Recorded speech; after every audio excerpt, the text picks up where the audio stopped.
Hello everyone. For today our topic is next theory, that is utilitarianism.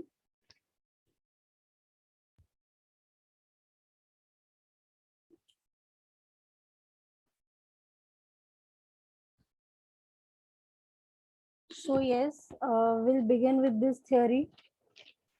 So utilitarianism में basically क्या होता है, जैसे हमने ईगोइज्म में, just to revise that previous topic, उसमें हमने क्या किया है, ईगोइज्म में हमने देखा है कि जो पर्सन है वो सिर्फ अपना सेल्फ इंटरेस्ट देखता है, उसको सबसे ऊपर रखता है, राइट? कि वो हर चीज को इस हिसाब से वे करता है, कोई भी एक्शन को, कि उसमें वो उसका खुद का सेल्फ इंटरेस्ट प्रमोट हो रहा है या नहीं हो रहा है, कि मुझे फायदा हो रहा है तो ये एक्ट ठीक है। बट यूटिलिटेरियनिज्म में ऐसा नहीं होता। यहाँ पर क्या होता है, बेसिकली इसमें कोई भी एक्शन का जब हम कोई कॉन्सिक्वेंस देखते हैं, सो सबसे पहले जो है हम ये चीज देखते हैं कि उसका जो इम्पैक्ट है वो ओवरऑल पीपल पे क्या हो रहा है। मतलब हम यहाँ पर सिर्फ अपने बारे में नहीं सोचते हैं। बेसिकली यूटिलिटेरियनिज्म में हम क्या देख रहे हैं, हम जो भी हमारा एक्शन है, हम देख रहे हैं कि जो उसका कॉन्सिक्वेंस है वो ओवरऑल इम्पैक्ट क्या करेगा। ठीक है, मीन्स यहाँ पर हम ओवरऑल इम्पैक्ट देखेंगे on all people affected by the action. ठीक है, जो भी लोग उस एक्शन से इफेक्ट होते हैं उन पे उसका क्या इफेक्ट होगा, इम्पैक्ट होगा। ओके, अब यहाँ पर जो है एक और चीज यहाँ पर जो वो कह रहा है, वो कहते हैं कि अगर जो यहाँ पर यूटिलिटेरियनिज्म है ना, वो हर लोगों को इक्वल ट्रीट करता है। मतलब utilitarianism treats all people equal and each person good to be important. मतलब यहाँ पर वो कहता कि ये यूटिलिटेरियनिज्म क्या कहता है, ये सबको इक्वली ट्रीट करता है। पहली बात, ट्रीट ऑल पीपल इक्वली। मतलब कि इसको ऐसा लगता है कि सबका गुड इंपॉर्टेंट है, सिर्फ मेरा खुद का फायदा इंपॉर्टेंट नहीं है, कि मेरी कंपनी को प्रॉफिट कमाना है तो सिर्फ मेरा ही फायदा इंपॉर्टेंट है, बाकी कस्टमर्स जाए भाड़ में, नहीं। यूटिलिटेरियनिज्म थ्योरी के हिसाब से हर किसी का जो गुड है दैट इज इम्पोर्टेंट। मीन्स यहाँ पर ये कंसिडर करता है and each person good to be important, कि हर लोगों का जो मतलब गुड है वो इम्पोर्टेंट है। ठीक है,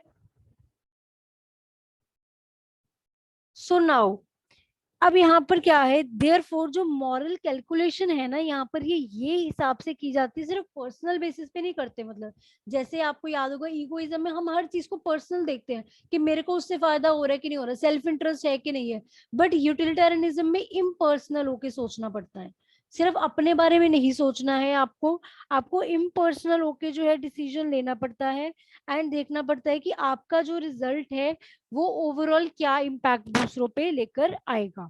ठीक है, so this was the brief introduction. Now I will talk about the versions of utilitarianism.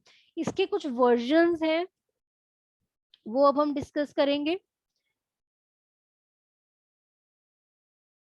अब इसके वर्जन्स क्या हैं, दो वर्जन्स हैं इसके, एक है हमारा एक्ट यूटिलिटेरियनिज्म, एक है rule utilitarianism. Act utilitarianism and then rule utilitarianism. अब एक्ट यूटिलिटेरियनिज्म क्या होता है, बेसिकली ये काइंड ऑफ सिंपल बोलूं तो मैं सिंपल लैंग्वेज में, तो ये यूटिलिटेरियनिज्म जैसा ही है।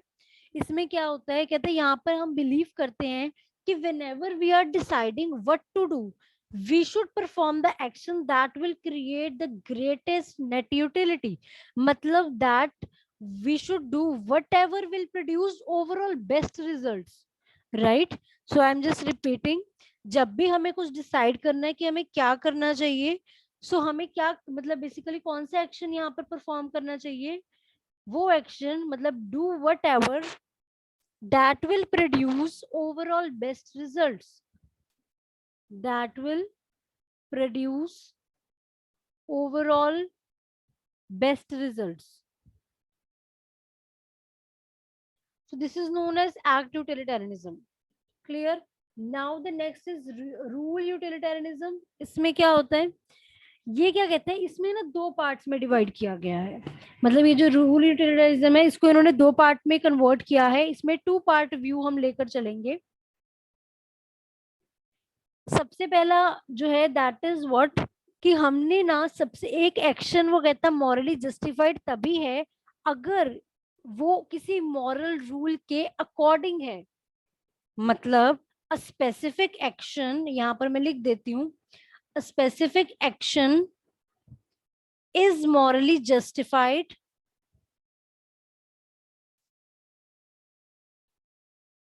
if it conforms to a justified moral rule।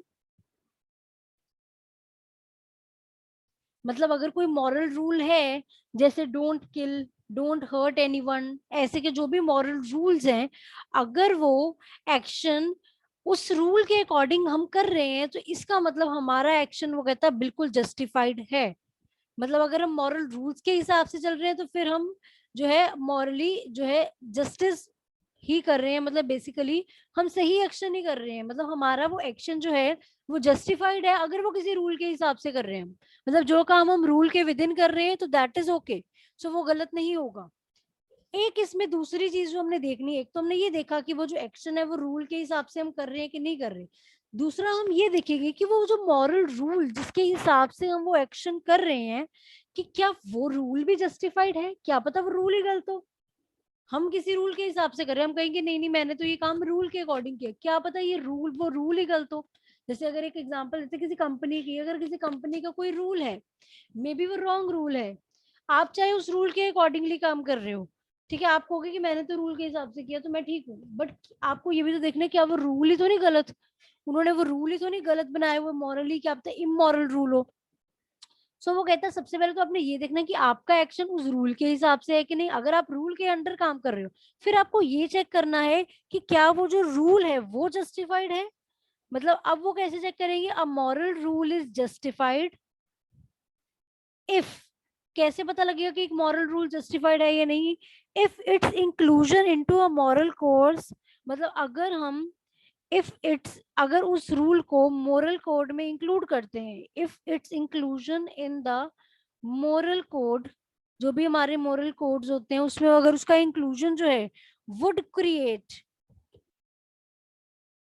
Would create more utility, would create more utility कह लो, या कह लो मोर वेलबींग, कि अगर वो ज्यादा वेलबींग क्रिएट करेगा देन अदर पॉसिबल रूल्स, जितने भी और रूल्स मेरे पास अवेलेबल हैं उसके अलावा अगर ये रूल जो है सबसे ज्यादा वेलबींग क्रिएट करता है तो इसका मतलब ये जस्टिफाइड रूल है। समझ आ रहा है? तो सबसे पहले देखेंगे एक्ट जो है वो रूल के हिसाब से कि नहीं, फिर देखेंगे कि रूल जस्टिफाइड है कि नहीं, कि मतलब अगर ये रूल जो है मॉरल कोड में, जो हमारा मॉरल कोड है अगर उसमें ये रूल है तो क्या ये ज्यादा यूटिलिटी क्रिएट करेगा, ज्यादा वेलबींग क्रिएट करेगा देन जितने भी और रूल्स अवेलेबल है हमारे पास। ठीक है, सो ये हमारा हो गया रूल यूटिलिटारिज्म। अब इसके बाद में कुछ डिफरेंट थ्योरीज हैं हमारे पास यूटिलिटेरियनिज्म की। लाइक एक है हमारे पास बेंथन थ्योरी। ठीक है, मैं आपको बता देती हूँ, जो ए थ्योरी है दैट इज बेंथम की थ्योरी है एक हमारे पास,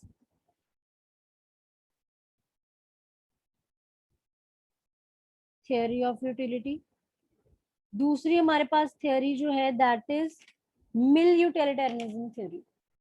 सो एक पर्सन है मिल, उसने भी एक थ्योरी दी है, मिल यूटिलिटेरियन थ्योरी।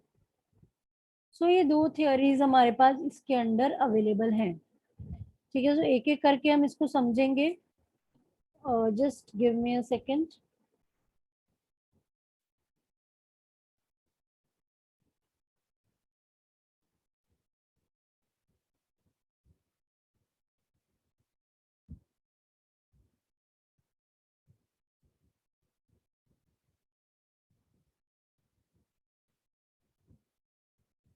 चलो,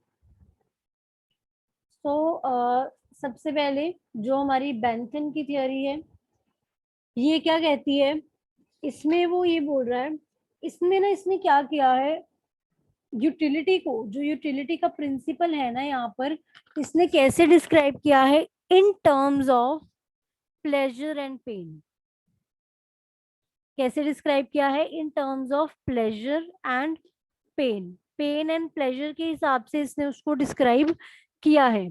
मतलब कि कोई अगर एक्शन जो है वो ज्यादातर लोगों को अगर ज्यादातर हैप्पीनेस या ज्यादातर प्लेजर दे रहा है, तो इसका मतलब एक्शन जो है हमारा ठीक है। ठीक है, सो मतलब कि एक राइट एक्शन वही है जो larger amount of pleasure create करे and less amount of pain create करे। ठीक है, जितने भी मेरे पास पॉसिबल एक्शन है, सपोज मेरे पास 4 एक्शन है, तो मैं कौन सा एक्शन चूज करूंगी? I will choose that action जिससे ज्यादातर लोगों को प्लेजर हो और कम से कम लोगों को ही पेन हो। ठीक है, वो एक्शन नहीं चूज करूंगी जिससे ज्यादातर लोगों को पेन हो। मतलब मैं ओवरऑल ही फायदा देखूंगी। जैसे अब देखो एग्जांपल लेते हैं हम, इसमें एक बहुत अच्छी एग्जांपल आ रही है, जैसे लॉकडाउन लगा हमारी कंट्री में 2020 में, जब जैसे कोविड आया या जैसे इस बार भी दोबारा सेकंड वेव आई, तो गवर्नमेंट ने सोच के लॉकडाउन लगाई। वो क्यों लगाए? अब देखा जाए तो गवर्नमेंट ने ये सोचा है, तो देखो दोनों में डाई और डाई सिचुएशन ही है। लॉकडाउन लगाएंगे तब भी काफी जो लोग हैं, जो गरीब लोग हैं, उनको खाना नहीं मिलेगा, उनकी बहुत ज्यादा मुश्किल हो जाएगा उनके लिए गुजारा करना। और अगर नहीं लगाते हैं तो वैसे ही लोगों की डेथ्स हो जाएंगी या लोग डिसीज से ही मर जाएंगे। सो उन्होंने सोचा कि प्लेजर ज्यादा मैक्सिमाइज किया जाए। ज्यादातर लोगों का फायदा किस में है? लॉकडाउन लगाने में है। ठीक है, कि जिंदा तो रहेंगे एटलीस्ट। ठीक है, सो पेन उन्होंने सोचा कि वो एक्शन हम चूज करें जिससे प्लेजर मैक्सिमाइज और पेन कम हो। ठीक है, अगर वो लॉकडाउन नहीं लगाते तो उससे पेन मैक्सिमाइज हो रही थी, ज्यादा डेथ्स हो रही थी डिसीजेस के कारण। ठीक है, सो वो डिसीजन करेक्ट नहीं था। इससे बेटर है कि हम लॉकडाउन लगा दें, और जो कुछ लोगों को जो प्रॉब्लम्स हो रही है, पेन हो रही है, तो वो मतलब प्लेजर मैक्सिमाइज हो रहा है, पेन कम हो रही है। पेन हो जरूर रही है, ये नहीं मैं कह रही कि बिल्कुल हम पेन को अवॉइड कर सकते हैं। बिल्कुल लोगों को ऑब्वियसली लॉकडाउन से लोगों को एक करियर, जॉब्स को, या लोगों को बिजनेसेस में बहुत नुकसान हुए हैं। बट गवर्नमेंट अब यही सोचे कि अब ज्यादातर लोगों को बेनिफिट देखेगी ना, मेजोरिटी जो है ज्यादातर बेनिफिट इसी चीज में है कि लॉकडाउन लगाया जाए। ठीक है, तो यही वो सोचेगी कि पेन है, ठीक है, लॉकडाउन लगाने से बेनिफिट नुकसान भी होंगे, बट ज्यादातर फायदा ही होगा। सो हम ये सोच के इस तरीके से वेइंग करके लगा सकते हैं। क्योंकि बाद में तो अब गवर्नमेंट ने देखो कितनी स्कीम्स भी लॉन्च करी है, लोगों को राशन भी पहुंचाया है, गरीब लोगों को, तो वो गवर्नमेंट ने सोचा उसके लिए तो हम सेकंड ऑप्शन भी सोच सकते हैं। बट डिसीज को बचाने के लिए तो एक ही ऑप्शन है, लॉकडाउन। राइट, सो इस तरीके से उन्होंने ये डिसीजन लिया। राइट, सो आई थिंक इसका आपको मीनिंग क्लियर है। अब इसका मैं आपको क्रिटिसिज्म बता देती हूँ। जो बेंथन की थियोरी है, इसका क्रिटिसिज्म क्या है कि इसमें ना उन्होंने जो प्लेजर मतलब एक तो ना यूटिलिटी जो इसमें बताई है, वो थोड़ी वैग्यू टर्म बताई है। मतलब यहाँ पर एक वैग्यू कॉन्सेप्ट है, उन्होंने क्लैरिटी नहीं दी है।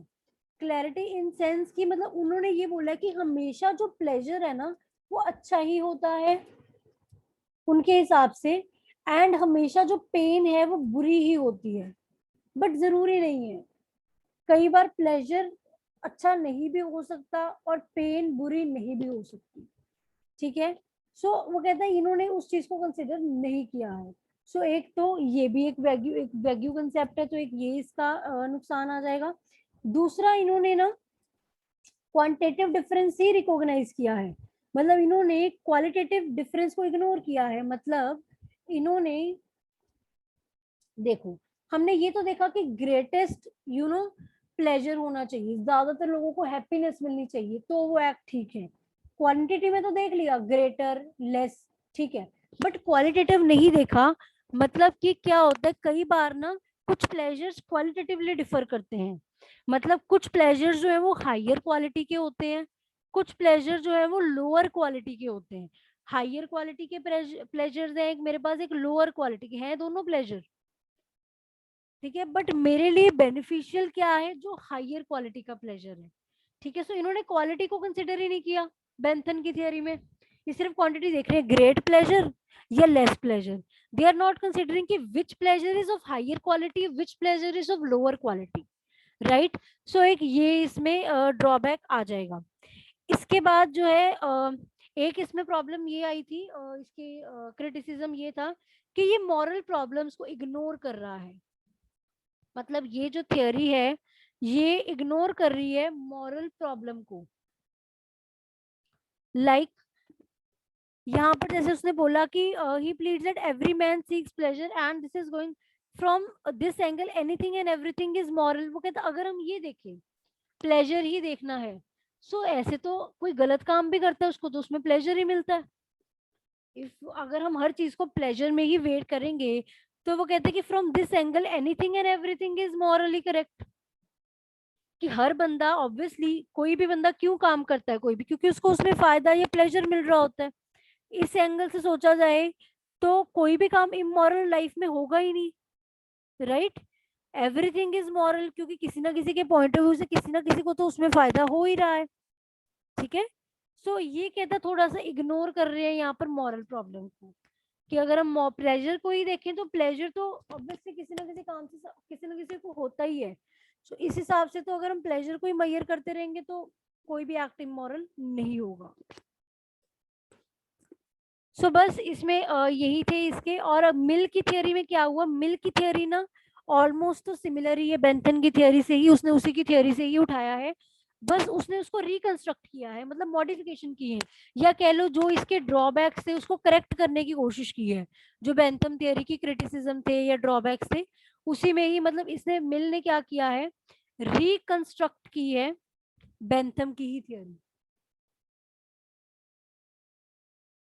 ठीक है। अब इसमें इसने क्या चीजें करी है रिकंस्ट्रक्शन में, इसने बेसिकली जो सारे उसके जो ड्रॉबैक्स थे काइंड ऑफ उनको थोड़ा सा कंसिडर किया है। जैसे इसने ना, उसमें पहले में हमने क्या कहा था कि क्वालिटेटिव डिफरेंस को इग्नोर कर रहा है, तो यहाँ पर उसने सिर्फ क्वांटिटेटिव को नहीं लिया, उसने क्वालिटेटिव डिफरेंस भी लेना स्टार्ट कर दिया, ठीक है।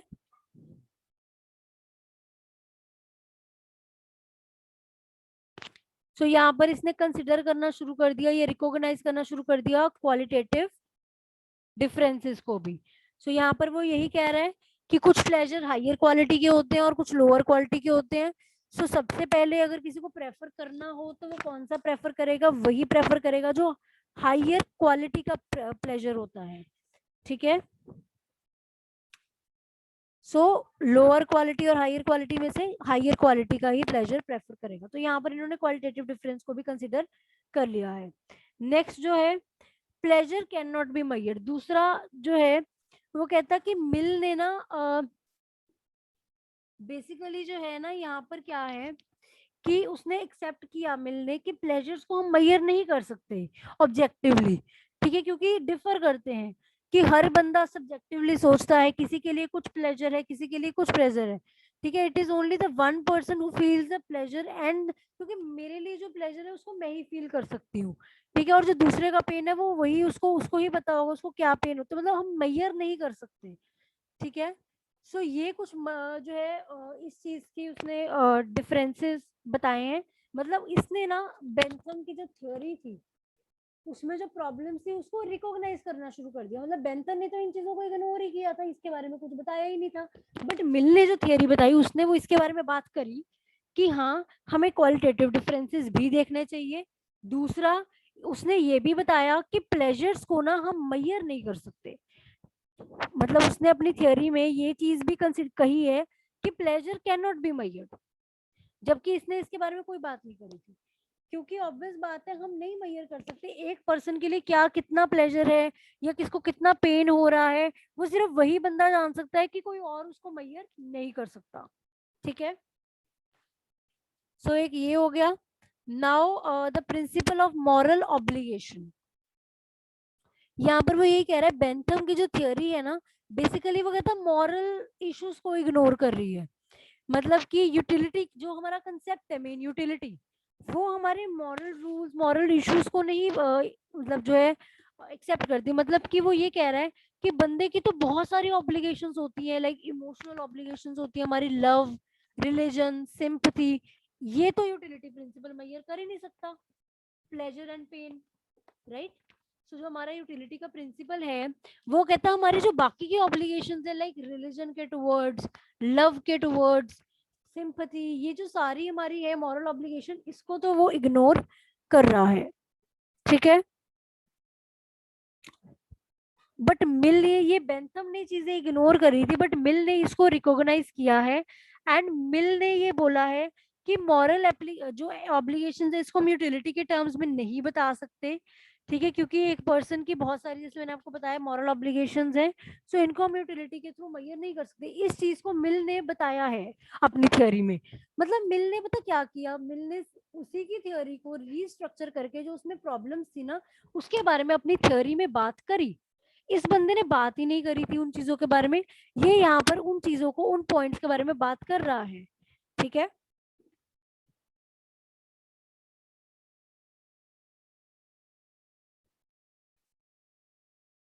चौथा इसमें एक पॉइंट और है जो मिल ने बोला है, that is self realization is final end of life. वो कहता है, मिल बिलीव करता है कि जो फाइनल एंड होता है ना जो लाइफ का, या जो फाइनल मोटिव होता है, वो हैप्पीनेस नहीं है, दैट इज डिग्निटी। मतलब यहाँ पर, क्योंकि यहाँ तो हम क्या कह रहे हैं, हैप्पीनेस ग्रेटेस्ट हो, पेन प्लेजर ग्रेटेस्ट हो, बट मिल कहता है कि हमारा जो मेन मोटिव है, that is not happiness but dignity, respect. हर बंदा डिग्निटी चाहता है, रिस्पेक्ट चाहता है। ठीक है, वो कहता है कि एक एक्शन गुड तब नहीं होगा अगर उसमें ज्यादा लोगों को खुशी मिल रही है। वो मतलब कि वो एक्शन तब गुड होगा अगर उसमें ज्यादा डिग्निटी है।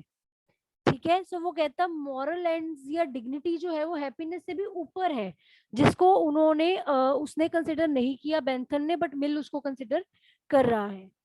क्लियर है? आई होप ये आपको जो है इसके पॉइंट्स क्लियर है। So this was it